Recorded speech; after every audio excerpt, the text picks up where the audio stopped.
I'm Ellis Martin. I invite you to join me now in the Malibu studios of the Ellis Martin Report for a conversation with actor, model, journalist, spokesperson, director, producer, and master of improv, Christine Nguyen. Christine was born in Saigon, Vietnam, and raised in Houston, Texas. She went on to train at the Los Angeles branch of the Australian Institute of Dramatic Arts. Ms. Nguyen has appeared in dozens of projects which have aired on CBS, NBC, Fox, Comedy Central, Spike, HBO, G4, Discovery, and Showtime. You've seen her in films such as Get 'Em to the Greek, and we welcome her to the program today at the edge of the continent, overlooking the Pacific Ocean at Zuma Beach in Malibu. Christine, welcome back. Thank you so much, Ellis, for having me back. It's a pleasure. Thanks for driving all the way out to Malibu on the ugly Pacific Coast Highway.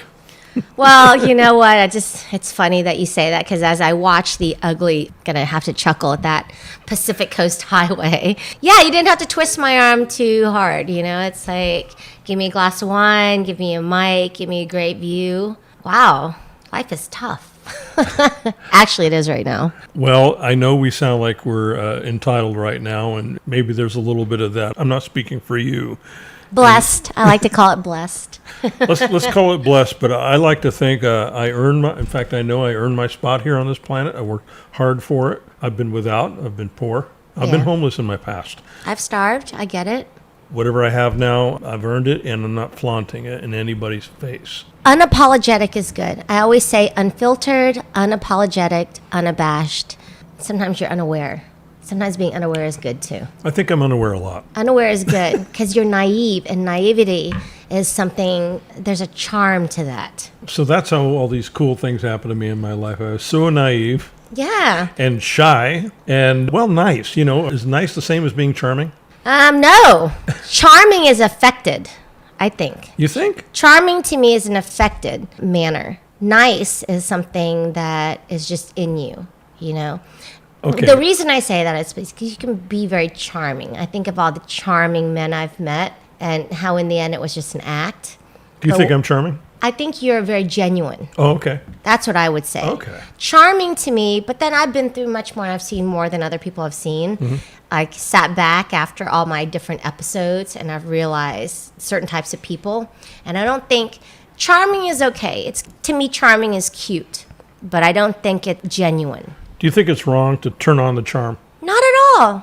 It's human nature. As long as it's really genuine. If because it's when genuine, I'm being charming, and I know I'm being charming, I really mean it. I'm in the space, and I want to interact with that person. Because also you're nice and you're genuine. The reason I say charming is affected is, let me charm someone. So it's already in your head that you are going to make them feel a certain way about you. How about this? You just come in as you are, and if someone likes you, they like you. And if they don't, that's okay too. You don't need everyone to like you. But the people who need everybody to like them, I say that's insecurity. If you like yourself, you don't need everyone to like you. Well, look at the city, look at the county, look at the place where we're at. We are in LA, basically. And this is the entire city. All the rules are thrown out. So rules don't matter here. Yeah, totally. It's the Wild West here, you know? I never thought about it. It was a desert before. I mean, hey, that's how the movie industry started, right? It was the Wild West. Westerns. True. Westerns, Tom Mix, Wyatt Earp. They started right here because of the desert atmosphere, the oceans here, if you wanted to. Maverick. People who moved out west had no idea what they were getting into, because what we see now it wasn't what it was before. It was desert. Can you imagine it was desert? Back in the day, we look at it now and it's like, it's gorgeous. I can't imagine it's desert because you drive outside of LA for about 10 miles and you're there. And that's nothing, right? 10 miles is nothing. I have to ask you something. I know you're a first generation American, and you came in from Saigon. I did. You have no memory of Vietnam at all, right? I don't have any memory, but the craziest thing is I have newspaper clippings and I have stories, which I think is even better. I was really lucky. Not in a lot of people's eyes, right? Because I came from a war-torn country. I left in 1975, which was basically the boat people on pirate ships fleeing because it was the end of the war, and either you stayed and you became oppressed, or you left. And you left and you took your chances. But I don't remember anything. However, it was such a big event. Can you imagine? You don't remember anything. You don't remember anything, yet everything has been documented in a movie, in stories passed down from people, from your family, in novels, in books, in documentaries, in newspaper clippings. I saw my life in Vietnam in newspaper clippings because I was one of the first refugee babies to come to the U.S. and get sponsored. So I had a newspaper clipping from Clearfield, Pennsylvania, with a picture of me of when I left Vietnam. And so that's crazy because then it's not like, oh, yeah, I'm hearing all these stories. I have actual documents that validated every story I heard.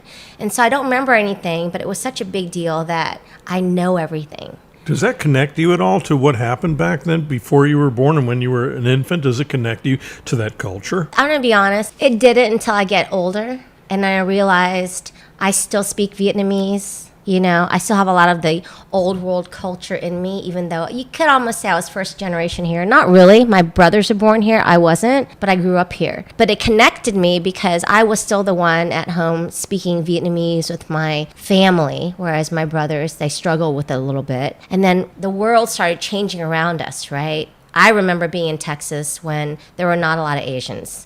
And we were still it was like we're purple walking down the street. I mean, what was that like in Texas, being an Asian, being Vietnamese? Think about being in Texas, by the way. No. Texas, of all I know, places. and not just being an Asian, but being Vietnamese. Oh, you know, the crazy thing, I never felt isolated because my parents always found pockets of Vietnamese people to be together with. And it was the craziest thing. It wasn't until probably about 10 years ago that I realized that the apartment complex, I say that with quotation marks, was the projects. We lived in the projects in one of the worst areas of Houston. But back then, I thought that it was just a very crowded apartment complex. So you grew up basically with Vietnamese people around you? Vietnamese people around me, and not until my parents did a little bit better did we move into normal housing, like an apartment complex. Not until basically I went to school and I saw other people around me, and I was like, oh, I'm really different, you know? But then I didn't feel different because we're kids. And kids don't know any better. We're all the same. And the 80s was probably a lot more open than the 50s or the 60s or even the 70s in this country. I think you probably may have had an easier time than, let's say, Japanese Americans. Oh, for sure. But it was also, the 80s in Texas. I always had to bring up Texas. Texas is a whole different country. Were you going back 15 or 20 years when you go to Texas, right? Yeah, you know, but that's why now when I go back, I'm so proud because Houston, where I'm from in Texas, is such an international city as far as food and culture. In fact, if you go to Houston, one of the biggest things they say is there's so many different nationalities here. It's amazing. And you wouldn't think that, right? But it is. So it's a real cosmopolitan, worldly city, Houston, then. Very, very much so. I'm very sad whenever people say, where are you from? I say Houston, and they say, oh, yeah, I've been to Houston once. It's going through the airport. Same as me. I've never spent any time there at all, ever. It's a great city. It's not a city like Dallas. It's not a lot of glitz and whatever. It's oil and natural gas, great food, big hearts, loud people. Have you talked to anybody in Houston lately? I mean, it's got to be taking a huge kick in the pants, more or less, because of the decline in oil and gas right now. How is that city going to survive through all this? Do you know? Do you have any thoughts about it? Well, that part I don't know too much about. I just know that through my friends in Texas and in Houston, mostly just I have friends all around Texas. Texas is like its own republic. It's a whole different country. And they're very, we're locked down here in LA, right? I hear it's a great place to be from. It's a great place to be from, yes. And the thing is, it's a great place to grow up. Because you become a very strong person. Everyone in Texas is very strong. They have their own identity. It's kind of like when you have a lot of land, like my uncle has a lot of land up in Oregon. You defend your land. You know, we don't have a lot of land here. We have an apartment, a house, lucky enough, a yard or a corporation, whatever. But Texas people, and I think this holds true too with other parts of the world where you just have what you have in front of you and around you. You defend that with everything you have, because that's all you have. And I think Texans don't take a lot of crap from anybody. We're very independent. Under Six Flags. We're under Six Flags, okay? Very independent country, though, and we think a different way. And my friends always say in Texas, they're like, don't let anything get you down. I mean, they opened up before we did. I think Texas, I know it's so politically different than New York, except for not New York State. Those are two different areas than New York City. It reminds me of just a different kind of New York because you've got tough people who take no you-know-what. Yeah. And it's like a nation within a nation. It totally is. You know what I love about Texans? You know when they like you, and you also know when they don't like you. Same as New York. I think that's good. I like transparency in a relationship, in business, and everything. I like that. If you don't like me, I don't have a problem with that. Just tell me. Just let me know. Out with it. Yeah. I don't want to spend 6 months, playing this footsie game and not knowing what's going on. I'm about being efficient. Let's get to business, whether it's in love, work, anything, And the thing is, people who are like that are very polarizing, right? Well, we have a lot of polarization right now. I'd say we are as polarized as we've ever been as a global culture, not just domestic. We are very, very polarized. Even in the midst of this, whatever this is, zombie apocalypse right now, we are a polarized people. And so what are the two sides then that you see? Well, I don't want to get into the politics in this broadcast. I don't want to do that, but it's definitely there. As a person though, I feel like there are people who are, fear is a big thing. And I think everything works through fear. You rule people through fear. What are people afraid of right now? They're afraid of dying. It's simple as that. They're afraid of dying. When you're afraid, you look to the loudest person, the strongest person, the smartest person, And if you're not that loudest, strongest, toughest person, then you're looking to someone else.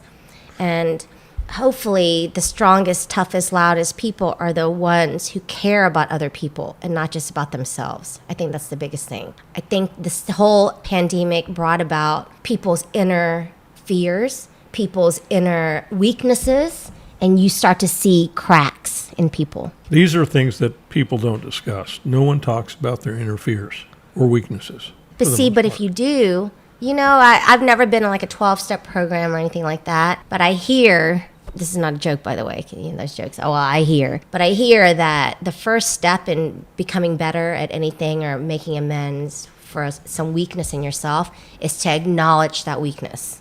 Until you can acknowledge something, you will never overcome it. And fear is a big thing. I guess there's a fear of the unknown. Oh, yeah. This has never hit the U.S. I don't know much about, medical history, but the Spanish flu, I don't think this has ever hit the U.S. like this.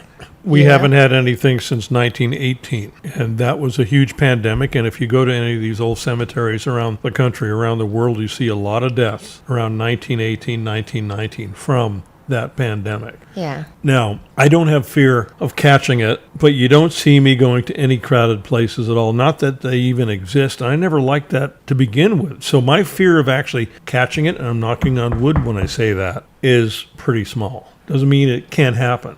Yeah. You don't know when you can get it. Right. But I think what you did is you don't live in fear, you live smart. It's like when we come out of this after phase 4, phase 5 or whatever, and we go to the new norm, which is the new catchphrase, right? Well, the new norm doesn't have to be everybody changing so much what they do. Hey, we all lived really smart before. Why did it take us this long to realize that we should be cleaner, healthier? Right? It took us this long to realize that we should be cleaner and healthier. We should wash our hands more.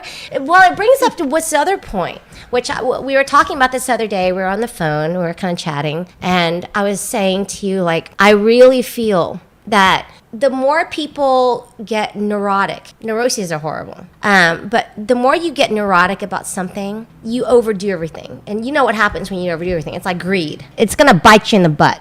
So you constantly antibacterial clean this. Yeah, a little bit of bacteria in your body's good because bacteria is what defends against other bacteria. I mean, I'm not a doctor. This is not advice for anybody. This is just my theory. But it's like living in a bubble, like a bubble boy, right? You are so clean that immediately when you walk out into this world, and this world is not a clean world. It's a bit of not a grimy world, but, let's just live. There are things in this world that can kill you. You've traveled the world, Christine. I know you have, and so have I. And my pet peeve are American bathrooms, American cafeterias, American places of congregation. They are filthy compared to places like Greece, like Spain, and all of our bathrooms, especially the ones in the airport here, a lot of them are disgusting. Yeah. Do you know in Spain, if you pay €1, maybe 2, I can't remember, you go to a clean space, and after you're done, somebody comes in and completely sanitizes it again after every use. Yet we come back to this country, and we're constantly getting sick all the time. I don't know how many colds or flus or whatever that I've had in my life, which I'm glad I'm not having to be exposed to that right now, because a lot of the conferences I have to go to or went to in the past, they've been canceled. And so at least I know I'm not catching anything. So yes, I'm one of the people that lives in a bubble, but we should really take care of ourselves with what we eat, how we clean ourselves, and how we should be respectful with other people. And that means if you have a cold, even a sniffle, stay home. See, you just hit on something I've always thought too.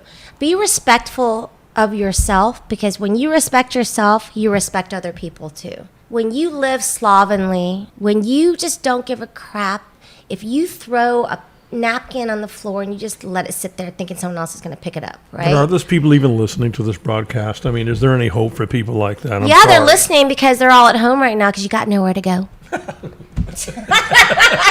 Give me a high five on that one. So you slobs out there, straighten up. No, I'm just saying though, had we all just like, everyone's sanitizing everything now. Well, how about we just do it before, you know? And I think too, what we do is we want so much, so fast, everything right now and as much as we can. Well, wow, you can't get anything now. It sure makes you feel good just to get something, right? So the smallest things in life, the smallest pleasures, you're taking pleasure out of now. It slowed everybody down. I think that's where we needed to go.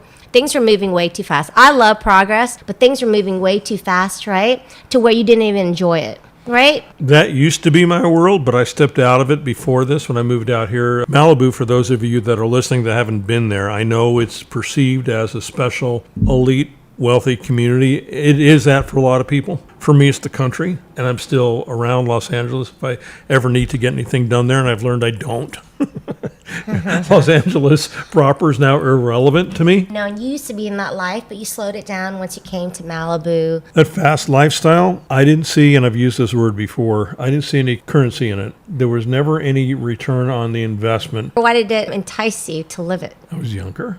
There you go. I mean, and I thought that if you participated in all of that, it could bring you closer to whatever that success was going to be. And I overlooked that whole time that success is really related to being genuine and authentic and being yourself and sharing that authenticity with other people, seeking that authenticity, which is difficult in Los Angeles. It can be really difficult, but especially, you know, we're both in entertainment in different capacities, and you're also in the business world. And I was in entertainment. I left it. Anytime I think you put anything out, you're entertaining somebody, you know, but Okay, it's a different level of entertainment, right? I used the qualities I had as an entertainer, which was entertaining any room, large or small, in the business world. So intellectually, intuitively, in my mind, in my heart, I know that you've got to be, if you're going to speak at all, if you've got to be in the room, you've got to be presentable, you have to be interesting, and you have to entertain. Yeah. So I use that in my business world. If I was never an entertainer, I would not have those skills. And those people in the business world that have no ounce of entertainment in them at all can't be extremely successful, or it must be very tough for them. Yeah. But you have to use those skills with kindness. You do. And you have to be genuine in the moment. Oh, here we go. This comes full circle. Remember we were talking about charming?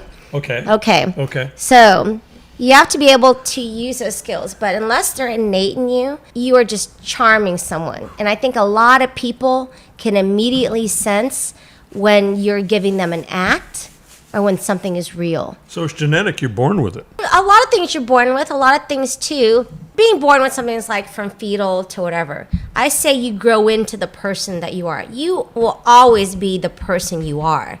You just have to grow into that person. And that's why I say when someone says, oh, so charming, it has a little bit of like a snake charmer's quality to it. It's not quite real. It's something to get something out of you. Whereas if you're genuine, people will get it, and it'll take you so much farther in life. So I always say this, like on set. I don't know if this analogy makes sense to anyone else but me, but on set, people like fight for the light. Fighting for the light is fighting for the camera action, right? And when I'm on set, people do. They jostle a lot, especially when you have smaller roles. You kind of always want to be in the light. But I'm going to tell you this. If you have real talent and you're genuine and you're just good at what you do, and you become good at what you do by doing it over and over again by yourself. You know, you compete against yourself. That light and that camera will always find you. Because You don't have to look for it. You It's do there. not have to look for it. I can guarantee you. Every time I've been on set, and I probably lost. Maybe I should have jostled a couple times, thrown a couple elbows, but that's just not me. But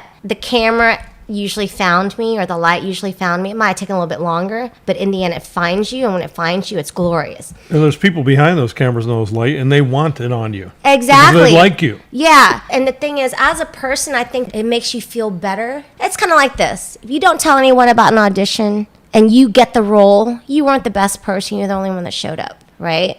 So if you're constantly elbowing people, you know, or knocking people out so you can get the spot, I don't know that you really earned that spot. But if you just do you and do it right, or just live for your passion, and the light finds you, it makes you feel so much better because it was real. You didn't have to go and pay a bunch of people off. You didn't have to go and do something that had nothing to do with being talented or an entertainer. You got it, not that you were owed it. You got it because it was your time. And that's why I say, don't be charming. People work so hard to be something they're not. I think that is the weirdest thing in the world. We're all born with an ability. We're all born at ground zero. We don't know hate. We don't know fear. We don't know love. But we can learn it, especially nowadays. I don't think anyone has any reason. I mean, different third world countries, yeah. But even then, you learn to be the person you are by soaking in everything around you. And soaking in everything around you, right? You make your own decisions. A tiger kills because they have to survive. They don't kill for fun, you know? People do a lot of things, not just to survive, but they do it, I think, with all these different motives. Have a straightforward motive. You have a passion, go for that passion. Don't sit here and scheme and too many steps. The best way is a direct way. Did I digress?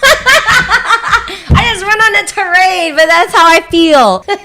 No, it was a good one, but what are these strategies now? I mean, we're all forced to rethink everything about how we operate, how we behave, about how we produce, about how we survive, because we've stepped into the great unknown. Everybody. But it's shown us, especially with the economy, I think once it hits people's pocketbooks that they get it, we are all connected. A UPS worker, a postal service worker, a grocery stocking clerk, a nurse, an owner of a humongous factory, we are all connected now.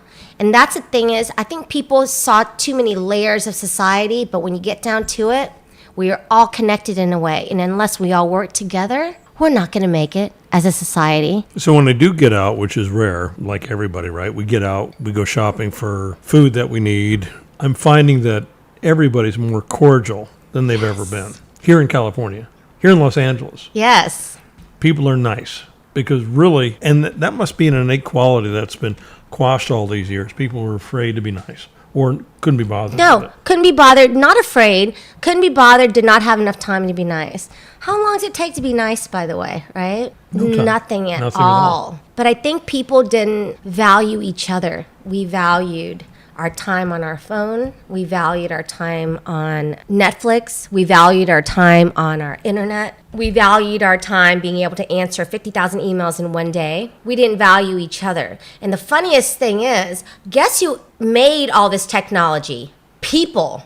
We need to value people before we start valuing things that people make. That's the big thing. I think we're too stuck in the what the blank, what the F, than in the solution mode. We've been hunkering down, but we haven't been hunkering down in our think tanks to help as a culture, as a collective, to recreate our future. We need to bring manufacturing back to the U.S. What are we doing about it? You know what I don't think is great? You bring that up. These companies that maybe were kind of becoming obsolete, they re-envisioned their machinery, their workers, and their methods to make something happen to combat as one common goal something that was happening to the world. Companies that were making sports equipment reimagined what they could do with the talent they had, the machinery they had, to make things for PPEs, to make things to contribute parts to ventilators. I love that. everyone was starting to work together instead of working separately to one-up each other. And you know, the thing is, capitalism is good too. That's why we're the best country in the world, right? But it gets to the point, there's capitalism and there's greed. It's kind of like we were talking about this other day on the phone, The Walking Dead. This is the fear of The Walking Dead. We don't want to die, so we're all very fearful now, so we're working together finally. I think it was yesterday. I think I was getting a slice of pizza here in Malibu, and I was seeing older people with these surgical gloves on and these masks and this scraggly hair, long hair, because nobody's getting haircuts anymore. It really, truly looks like the zombie apocalypse. It looks like everybody's a zombie with a mask and walking around. Even people in their cars with the windows rolled up are wearing masks, and it looks absolutely ridiculous. See, that's not thinking. When you're in your car by yourself with the window rolled up, now are you thinking about what people are saying to you? Are you thinking, wear a mask? Put a mask on. Why do we wear a mask? We wear it out of respect for someone else, hoping that we don't infect them. We wear a mask because maybe we don't want to accidentally get infected. But think it through. There are certain times you don't need to wear the mask. And that's what I think is the problem with the population at large. Everyone just takes an order. No one wants to think the order through. So in Beverly Hills right now, it's a $1,000 fine if you're outside without a mask on, even if you're alone and there's nobody around you. Make 0 cents when it's 90 degrees today in Beverly Hills. Make 0 cents. How do you get around that? And that's our government. We're the government of Beverly Hills. Or here in California, where I'm looking at a beach which is huge and there's nobody there, when we know that sunshine, humidity, heat will kill the virus. Makes no sense. And we live in that world right now. What is that thing that they call it? It's you propagate misinformation. It's like you only go to the websites that you want to hear the things that they're saying. There's a whole term for that. But people would, instead of doing the legwork themselves and the research, they'd rather just have someone tell them what to do. We've got to stop becoming a world that just lets people tell us what to do. You're being lazy too if you wait for people to tell you what to do. Go do your research. Don't get neurotic about it, but do your research and then temper that with what people tell you, right? It's like when you're a kid and your mom's like, well, don't eat all this sugar before bed. And you're like, oh, I don't know why. I live for analogies. I think all that knowledge is useless without action. So what if you have all the information in your head? What are you going to do with it? Nothing? No. Post something about it on Facebook? Send a Not message at to all. somebody with Not a at video about how this sucks? No, not at all. Let me tell you something. One person stands up and says something, it's like a whisper. You can't even hear it. Two people stand up and say something, it's whatever. Imagine 10,000, a million, 5 million people standing up, all being intellectual, all doing research, and all speaking with one voice. That's loud as F. So in that light, speaking of light and loud as F, the only beaches now that are open, to my knowledge, in California are the ones in Orange County, Newport Beach, in that area. Why? Because the protests were huge and the voices were the loudest. And all of a sudden those beaches are open. These beaches are not open here. And it just, to me, it makes no sense. Except for noise works, the squeaky wheel. Yeah. That was action right there. Those people took action. Yeah, noise works, but also a directed voice. It can't be a mob scene. It's got to be a directed voice. And the thing, there has to be validity behind what you're screaming and yelling about. Well, there were lawsuits, too, involved. So that helped it along. Yeah. So you do have to take action. You cannot just talk about it. You have to take forceful action in a kind way, kind but forceful. I think you have to take action that is guided, that is planned, that is organized. Organized action is great. I've never been about just random protests. Think everything through before you do it. Anytime you do anything, think it 5 steps through before you do it. So there's something I'm real curious about right now, and I'm changing the subject a bit, but it's coming into my head, and I'm looking at you, and I know that everything that you do is involved around the film industry, and that has basically been shut down. When we don't have a cure, when we don't have a vaccine, when everything's shut down, what do you know is the future? What do you suspect the future will be in the film industry? And what have your experiences been lately? What is the chatter amongst people in the film business right now? Well, it's affected us immensely, especially in this city, because the city runs on entertainment, and not just entertainment, it runs on TV, film, radio. Mm-hmm. And I was in the middle of shooting a comedy movie. I'd only shot one day and then it was shut down. So that hurt. But the greatest thing is we've put out so much entertainers, actors, producers, whatever, we've put out so much that I want to pat everybody on the back because we are keeping people entertained right now, not doing a damn thing because we did so much work already. However, it shut everything down. But once a creative person, always a creative person. So there's a large body of work out there, true, probably an indefinite supply of materials for us to consume. Saturday Night Live, last Saturday, did the first episode. So is that what it looks like? There's no more... No, there will be, but it's changed the landscape a lot, like the whole AMC and Universal Studios beef, because they needed to put out a movie. They'd spent way too much money on promoting the movie. There's no way it wasn't going to be put out. AMC wanted to put out in the theaters first, and usually there's a method, right? First it goes into the theaters, then it goes into streaming. Then it goes into like DVDs. You know, there's like a series that everything has to go through. Well, and then if you remember correctly, Netflix too had a big thing because Netflix is so huge. A lot of movies are being made just for Netflix. A lot of TV shows are being made just for Netflix. Well, to be considered, because the Oscars, before you know it, they're going to be coming up again. And this is the season, this is the year, this is the time when the movies that will be considered for Oscar nomination will be showing and will get all their box office hits. And that is gone now. It's going to be gone for months. Those are months of lost billions of dollars of revenue, eyes that are going to be seen. How are we going to have an Oscars then? Because Oscars, you cannot be nominated for an Oscar unless you are shown in a movie theater. If no one can go to a movie theater, all these movies are being made, billions of dollars of budget being thrown into them to not be considered for an Oscar because you have to release it on Netflix or video on demand. The landscape is changing for everybody. This is pushing it faster than it wanted to because already last year Netflix had a big beef with the Oscars, right? Because they had many movies that were Oscar worthy, but the fact that they didn't run in a theater for at least 7 days or whatever, they weren't able to be considered. It's just weird how things are being pushed to make people think. This whole pandemic has made people stop and think instead of just doing what was always the norm. It made people stop and think, well, what if someone put a stick in like the whole mechanism and stopped everything? How are we going to fix this? Well, it made everyone stop and think about how they were going to deal with things. A lot of things are going to change. I know for a fact that I have another movie that I'm going to shoot now. In Texas, right? In Texas. At the end of the month, I'm taking off and I'm going to Texas and I'm going to shoot a movie. The show must go on. So is all the work going to leave California for the red states? Oh, I don't, right? Think about that. Oh, I'm going to tell you this.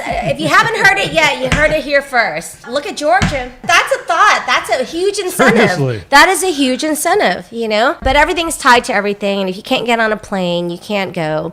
But the reason I feel right now, it's time. I've kept myself clean. I know that the people I'll be around have been kept clean. And how long can you sit at home by yourself and be afraid? I've done everything possible in my power to stay clean, to be respectful of other people's health and safety. And if everybody did that, we should be able to get back to business as usual. It's a 14-day quarantine. It's been 2 months now. People's businesses are dying. Their families are suffering. That's real. It's real. And so I'm an actor. It hurts me too because already actors, we suffer enough already. And a lot of us, I'm really lucky, but a lot of actors are in the service industry, which is also, I think, the number one industry that got hit by this. And this is, by the way, how a lot of actors make the living that pays their rent and their bills. They have a passion, but this is what pays their rent and bills. So things have to get back to normal. But I was joking with you the other day, and I said, I make light of it, but then you got to be able to laugh at yourself first, because if I laugh at myself first, I'll have the last laugh. If I happen to go to Texas, and God forbid I get sick and I die, well, at least I already know what's going to be on my tombstone. And I'm doing the eulogy according to you. You heard it here first.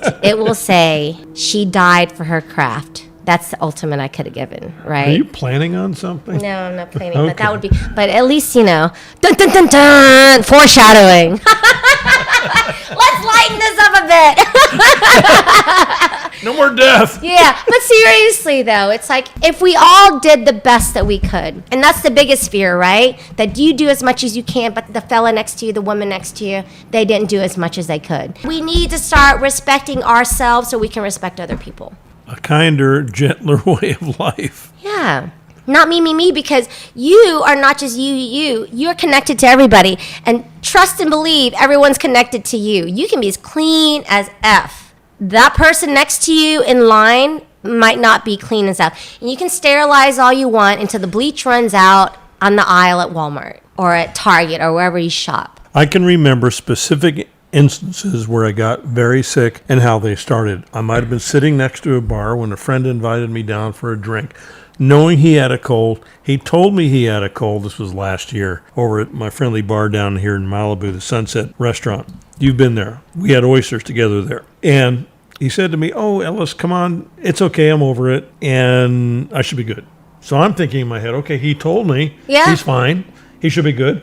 I go down to the bar. It's sort of open space, but crowded. And I immediately got sick the next day. And this happened all the time throughout our history in life. We get sick. Another instance, I got on an airplane. I flew to Toronto to a convention of 30 to 40,000 people. Every year, people get sick anyway, some of them really sick. And those that we don't hear about, maybe somebody dies from something. It's never related to the flu. Oh, they just had a heart attack. Oh, they just got pneumonia. Oh, they just had whatever they had, and they died. So now I'm thrilled that I don't have to be exposed to any of that. But in a sense, our entire culture is now being taught how to behave in a way that's not just about taking care of yourself, but being respectful to others. If you're sick at all with anything, stay home, and stay home for a week or even 2 weeks.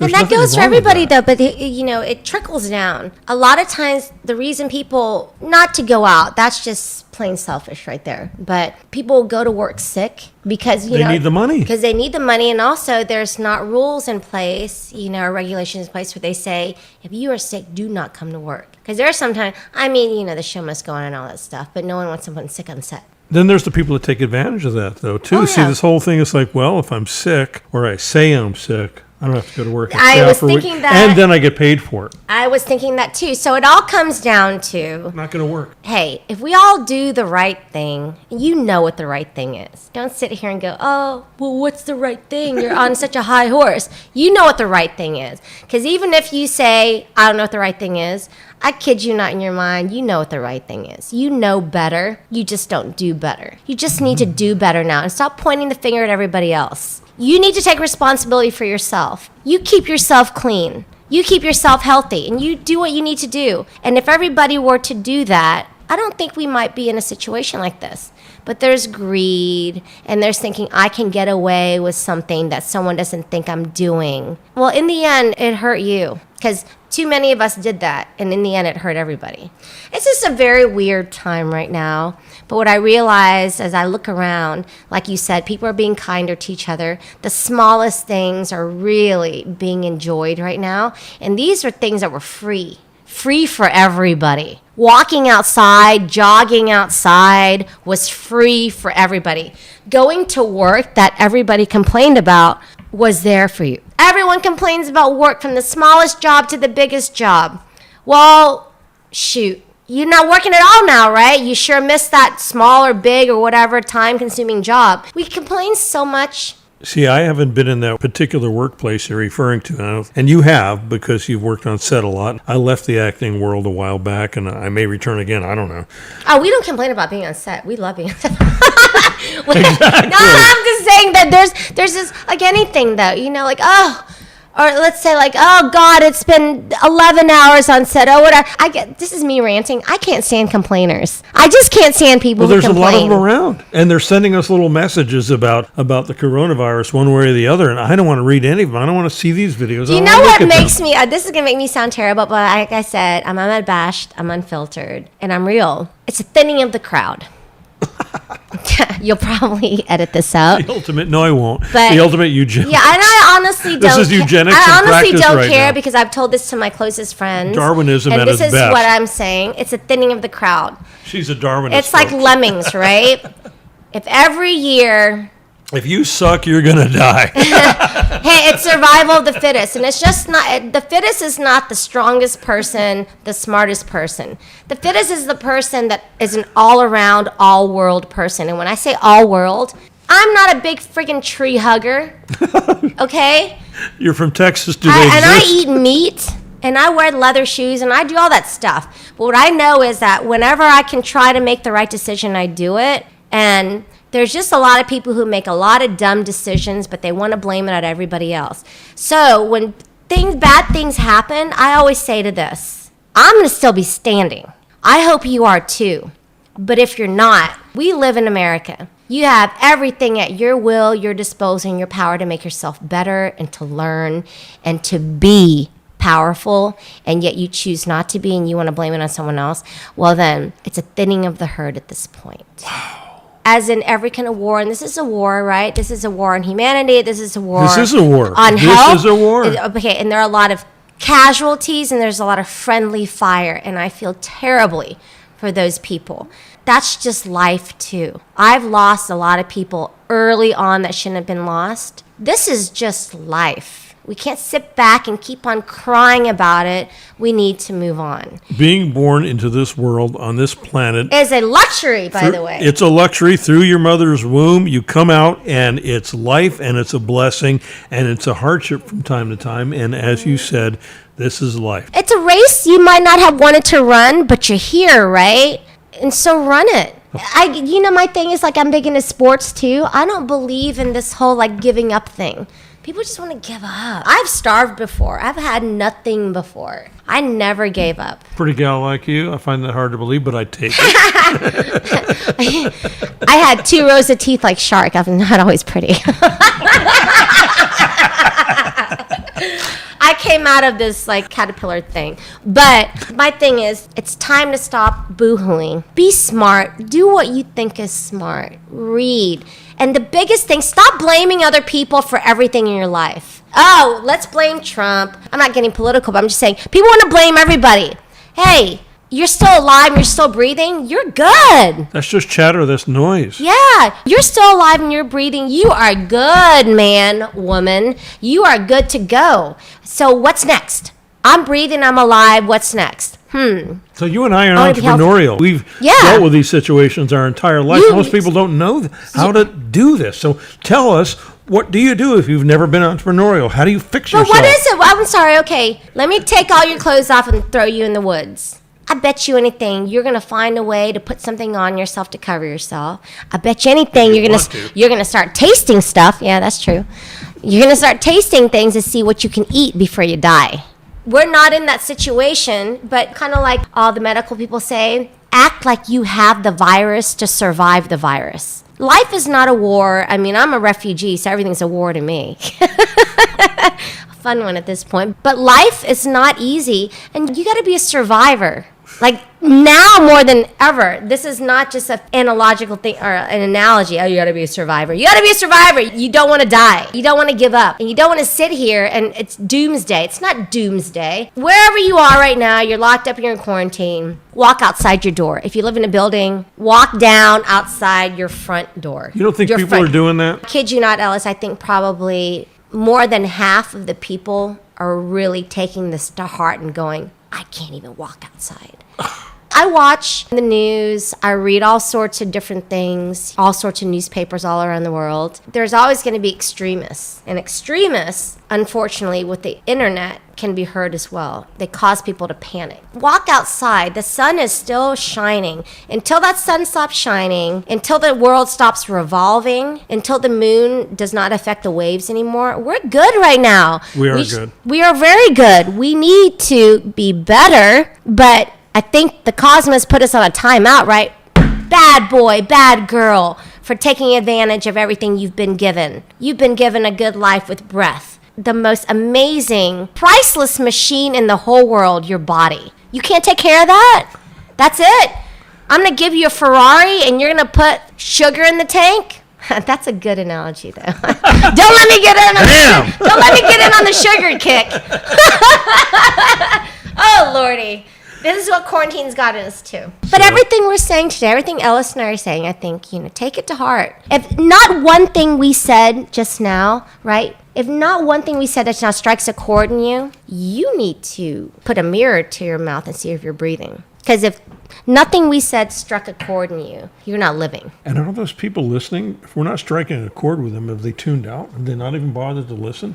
Or if you've never been to the space where Christina's talking about, and I'm concurring, maybe there's hope for you. Tuning out, it's like when your parents, and we all know this, right? You'll get to a point when you're like, you start thinking like your parents, you're like, man, when they were talking to you and in your head, you're like, rah, rah, rah, rah, rah, so you don't hear what they say. That's what you're doing now if you're not listening to everybody. Not just to Ellis and I. Me, I'm nothing. Ellis, whatever. We're whatever. You need to listen to everybody. The best thing is that we were talking today about quiet people and shy people. Is there a difference? There's a big difference. Yeah. Quiet people are listening. And people who listen get information. And when you get information, you make informed decisions. It's not bad to be quiet, but you have to listen. And then you have to do something about it. This is a podcast and a radio show, so we have to talk by the nature of what we're doing. But other than that, if you're talking and you're continually talking, you're never listening and you learn zero. True. I was that way for a while because, as an entertainer too, right? Sometimes entertainers have the gift of the gab. We can talk about everything, anything, and ourselves endlessly. But the great thing is at one point, as you get wiser and wisdom comes with age. I'm lamenting myself. Or the I don't give a and I'll say it out loud, the I don't give a attitude definitely comes with age. And I'm told, according to Jerry Seinfeld, who I just watched last night on his special on Netflix, he didn't use that word, but it's definitely something that you experience when you're in your 60s. You truly start not to really care anymore. You care, but you don't care about the minutia, about the small stuff. The small things. Okay, so I was just about to say, not caring is great, but we don't want to mix it up with not caring about anything. Not caring about the white noise. Wisdom comes with being able to filter out what's important, what's not important. It's 80% white noise right now. Yeah. What we realize, what is most important, like I honestly was going to put on my social media, send us questions, let's go through these questions, because I would love anybody to just counter anything we said today. I embrace debate and hearing someone else's views. If it leads to something, if you're just going to debate and just debate for the sake of debating, if it leads to something, then do it. I'm always willing, and it's a big thing, and sometimes when I do hear someone who I have a friendly debate with, and maybe not so friendly, and they make a point, and you're like, it's kind of like someone dunking on you. You're like, okay, you got me. I embrace that. I don't always want to be right. But if you tell me something, I want you to prove what you tell me. I want some concrete evidence. I don't like people who just talk out the side of their mouth. I'm not that kind of person.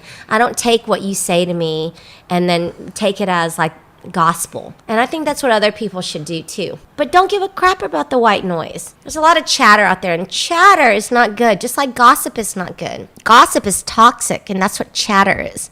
It's a bunch of white noise. I do see your social media because we quote unquote follow each other. And what I like about what you put out there publicly, what you want the world to see, is you're providing entertainment. You're providing photographs of you throughout your career. You're posing at home with your weights.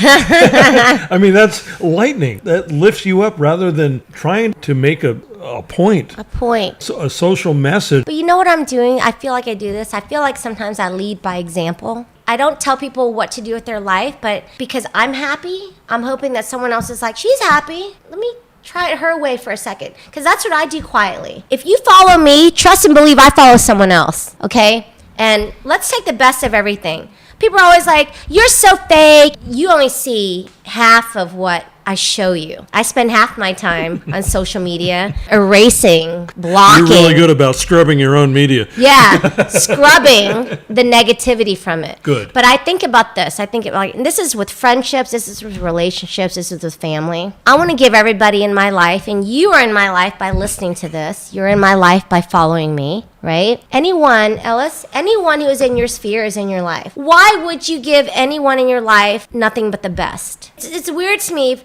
you're going to taste something that went bad and ask someone else to taste it too, or do you throw it away? I take the crap out of my life, I deal with it myself, I throw it away, and I want to give the best of what I have, the cream, to everybody in my life, whether they are the closest person to me or 5,000 people removed from me. If you give me your time, I want to give you the best of my time. So people are like, oh, why are you always so happy? No, I'm not always so happy. I scream into a towel a lot. I break a lot of things. I've used a hammer many times by myself. I don't need to show that to everybody. Exactly. I work with it through myself. If you give me your time, which not a lot of us have a lot of time, but you don't have a lot of time, and you've given me 5 minutes, 1 minute, 1 second, I'm going to give you the best of what I have for that 1 second. Why would anyone do anything else? And that's why I think it's the weirdest thing. Why do people go on social media and on the internet to, Spread propaganda, it's not even theirs. yeah, but also to be unhappy. No point. I always think if you don't like the picture I put up, the message I put out, the story I said, hit the next button or get off my click, get off my page. Why are you torturing yourself, right? Why do people do that? Self-masochistic thing to do. There's And it's no point in sad. spreading anything negative at all. Why bother? Keep it to yourself. Work through it. And when you approach anybody, be positive. If you feel it. positive. If you don't, that's okay. You don't have to say anything. You can keep quiet and work through it. Yeah, I am so more than happy. Even if someone's unhappy, I want to make them happy, right? But at one point, you're going to walk away from people who are just unhappy people. They're not unhappy. It's called toxic at that point. Long time ago, I've weeded out all those people from my life. Anyone who's ever around me is positive or in a good mood, if they're ever out in public or around me anyway. And that's why I call the thinning of the herd. The circle got smaller, the eyes got clearer. It's a thinning of the herd. Lemmings, I'm all for that. Thin your own herd. Thin the people in your lives. And I've said this before, like 10, 15 years ago. If there's somebody in your life who's negative, I don't care who it is, there's no way you can get through to them. Create go. some big social distance between you and that person. You don't have to be Captain Save-A-Ho or, matter. girlfriend Save-A-Bro. Doesn't matter. You honestly, you have to love thyself, keep people in your life that make you happy. And it's not like you write everybody off the moment, they do something wrong.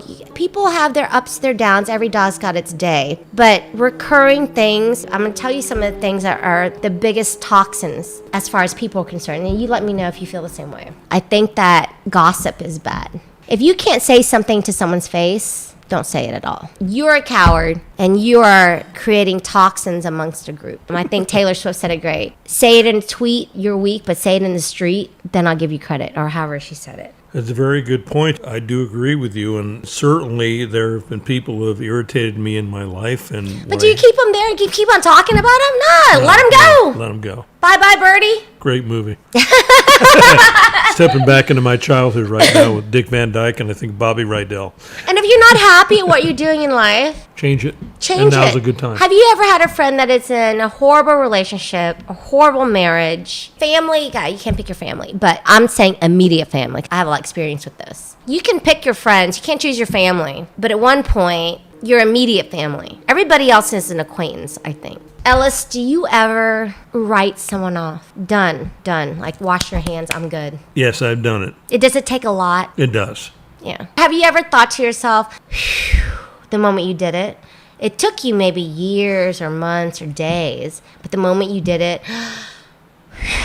Really. if you have that feeling, you did the right thing. Always. You did the right thing. Never look back. Yeah. That makes it sound like harsh people, maybe. It's hard to do that. It's if very you're hard sensitive. to do that if you're sensitive. But here's my thing. You can be sensitive to the point where you got to take care of your home, your family, you first, your temple. Your temple is you. Your temple is you. Your temple is you. Number one. You have two cheeks. There are people in this world that take advantage of that kind of stuff. And I guess I came up, not hard, but I came up I know right from wrong. I've seen it politically, socially, economically, emotionally. I'm not perfect, but I know that when I make a decision about something, it's pretty much on point because I've seen both sides. So, not that I write a lot of people off. It takes a lot for me to write anybody off. But if I do in business, personally, emotionally, physically, financially, anything, I'm usually right. You have to trust in your own instincts too. I think when people don't trust in their instincts, there's a fear of the unknown, of being alone again. Being alone is great because when you're alone, you know what happens? It opens up a whole world of other things to come to you. But you're constantly surrounded by a force shield of toxin. No one can get near you. When you clear that clutter, you've opened up all these doors for other people to come in. And I truly believe a lot of people can benefit from that. Even like the pandemic time now. You see who is close to you, cares about you, right? Exactly. I've made it a point to reach out to people through phone calls and emails that I haven't talked to in a while, just appreciating and this might be something for our audience, appreciating what they've given me in my life and valuing that. Yeah. Because I kind of look at pre-pandemic as this is the end of an era. A new era is upon us. That makes me sad. It is a little bit sad, but it's true, Christine. At least But I it's think crazy. I think the the era that was pre-pandemic for me, it's pretty good and probably pretty good for you It's too. amazing. Yeah, it was amazing. I wouldn't trade it for anything. And that's the thing.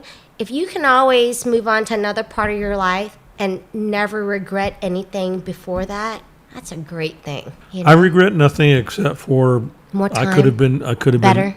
I could have been kinder. I'm a Yeah. kind person. I'm known for that, but I could have been. There were instances where I just wasn't as giving or as considerate in the moment. Or as present, maybe. Yeah, as present. Yeah, as present. Yeah, as present. Or as selfless. As Yeah. I could have been. Yeah. Because it's really nothing to be selfless. It is easy, and to be selfish entails a lot of work. It does. It's kind of like hate. Hate takes a lot to keep going. It's fire, right? You got to keep stoking the fire. Mm-hmm. But happiness doesn't take much. It's easy. It's always there. Happiness is just the norm. Hate is that flame you throw in, and it takes a lot to keep it going. Why would you take your energy to stoke something like that when you can take that energy and do so much more? I don't know why, and yet You people and institutions and countries and parties do it. Because it's what they see on TV, it's media, it's entertainment, and that's why as entertainers, I think it's very important for us to lead the way. People can be like, oh, you've been in I've been in horror films, I've been in thrillers, action films, where I played the bad person too. This is acting out. This is not real life though. But the thing is, and because real life is not happy either. We watch these things. You've never watched a zombie apocalypse and thought to yourself, I want to be the zombie. We're showing you how horrible it can be, so let's not get it there. You know? Wow, how profound is that? I know. This wine is great. Surprising. It is good wine.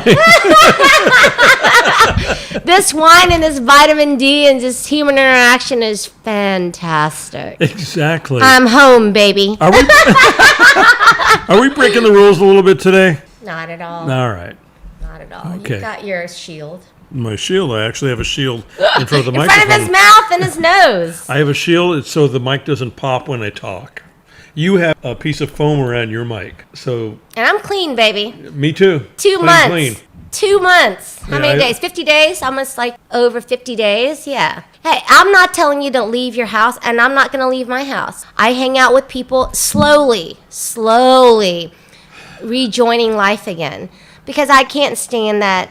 There's so many people I've heard from that they don't know what to do next. It is springtime. It is summertime. Yeah. Go outside, get the sunshine, walk in nature, be kind, be loving, and erase all the negativity that you can out of your life. There's always going to be some thoughts that creep into your head. Yeah. They're going to be there. Process them on your own. Don't share them with anybody unless you want to talk it through with somebody to see if it's relevant or not. But erase them. And I've been saying that. Pre-pandemic. I've been saying that forever. There's no currency. There's no value in propagating any kind of negativity. Never. But like Ellis said, though, if you need to say something, well, get it out and say it. Say it to the person, to the issue that you want to say it to. Don't mumble it under your breath. Don't be a faceless, nameless, anonymous person that just spews a bunch of hateful things or unhappy things. Hey, if whenever I'm unhappy, best be sure everybody knows I'm unhappy. But at least everybody knows, we're all warned, and we can do something about it. Anywho. She cracked herself up. I I do that a lot. Who else is in my audience? Me and Chloe. If you can't entertain yourself, you're done. You're done. So ICMU, I cracked myself up. Better than STFU. Christine Nguyen, thank you again for joining me out here for the podcast, for the radio show. It's always a pleasure to be in your presence and to listen to you. Ellis, thank you so much for having one of the best booths ever. And it's always a pleasure to come out here because I know no matter what we talk about, it just rolls and it's so comfortable. I'm happy to say it's all you right now. I enjoy your energy, and I've got to say there's probably a lot of that Texas spirit in you because I've been around Texans, and it's not an uncommon See, thing. I thought you were from Texas too, the way New Yorkers, like you said, New Yorkers and Texans are very real, very kind of the same people, just different landscapes. Right? I left New York when I was 18. I moved out to New Mexico, which is right next to Texas. Yeah. But you had that, what I see in you is a maverick spirit. Mavericks are people who are willing and not afraid to do new things and be the first people to do new things. Being the first person to do anything, you're going to succeed, you're going to fail, but you'll be remembered. You know, I have to be honest with you, I appreciate those very, very kind words, and I'm sure I appear to be a maverick. But I am like one of the last guys to jump in because I'm quiet, and I think about it a lot. Like, I was one of the last guys. I was a DJ for many years. I probably have 15,000 hours in front of an audience. It's not just on the radio, but I've entertained. I was one of the last people that went to CDs. we had vinyl. Vinyl's coming back, baby. We had vinyl, then we had cassettes, and then eventually CDs. I thought, well, the sound quality is not as good. Why should I use that? But it's so much easier. I've really got to think everything through before I commit. So you're quiet, not shy. Well, now you were shy when you were. I was shy when I was younger. I don't know why. I have no idea why. I think it's probably genetic because I know that my grandson's shy and he has no reason to be. And my daughter was when she was younger and she had no reason to be. Well, can I tell you guys something when you say that? What I've noticed about shy people, especially when they're younger, because I was too. If you're shy out there and you're listening, count it as a blessing. Because the fact that you're shy, it's probably you spend some time alone. And the time that you spend alone is probably the time that you're learning about yourself and the time that you're building yourself. Because that's what I was. I read a lot. I made my own characters up in mind. And I made in my mind who I was going to be. That's hard to do when you're a room full of people because there's a lot of talk, a lot of other people you have to deal with. But when you're by yourself a lot and you're shy, it's okay because you're going to come out of this okay. And everybody there, all of you who are alone right now, you're all going to come out of it okay. Because I think you all learned a lot about yourselves at this point, and it's going to do nothing but help you once you get out of this tunnel. I have to agree with you. I probably read, I don't know, I'm picking a number, 500, 1,000 books when I was a kid, maybe more. But that made you the person you are. I am a combination of all the characters I admired in the books that I read. I became a conglomerate of that individual, and it's beyond awesome. It's beyond awesome because that inner world actually helped me to eventually transition to this amazing outer world. Mm-hmm. People ask me if they want to have my life. I hear that. I'm saying that in all the humility I can muster in that, and I think you can have my life. You just haven't known it till now. Yeah, and you can, but the thing is, to have your life or to have anyone's life you think is amazing, if you ever go back into their life, everything takes time, you know? Everything takes sacrifice, too. But it doesn't take time unless you immediately know it. Like, think of some of these young proteges. See, you can't immediately know it. I was forced into it because I had nobody, so, right? And you're forced into it.